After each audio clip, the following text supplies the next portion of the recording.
మా సోదరిమణులంతా ఇప్పుడు కనుక జరిగే విషయాలన్నీ ప్రోటోకాల్ ఉల్లంఘన గురించి చెప్పారు. వర్క్స్ కానీ ఇంకేదైనా ప్రోటోకాల్సే కానీ. ఈరోజు నేను స్పీకర్ గారికి ఒక రిక్వెస్ట్ చెప్పిన నా తరపు నుండి. వర్క్స్ ఇనాగ్రేషన్ చేస్తూ ఉన్నారు, ప్రోటోకాల్ ఉల్లంఘనలు జరుగుతూ ఉన్నాయి, చెక్స్ పంపిణీ జరుగుతూ ఉన్నది.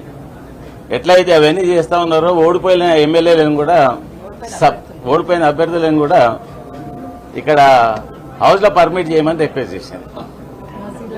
ఎప్పుడైతే అక్కడైతే పర్మిట్ చేస్తా ఉన్నారో ఇనాగ్రేషన్లకు పర్మిట్ చేస్తా ఉన్నారు, చెక్కుల పంపిణీకి పర్మిట్ చేస్తా ఉన్నారు, ప్రతిదానికి పర్మిట్ చేస్తా ఉన్నారు. అలాగే నా ఒపీనియన్ మాత్రం నేను స్పీకర్ గారికి చెప్పడం జరిగింది. ఇప్పుడే లోపల చెప్పేసి వస్తా ఉన్నా.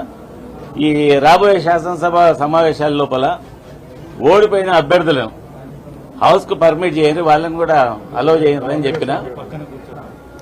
అక్కడ ఎంత ఉంటా ఉన్నారు, ఇక్కడ కూడా ఉంటే బాగుంటుంది, హౌస్కు బాగా మర్యాద ఉంటుంది అని చెప్తే మీ ఆవేదన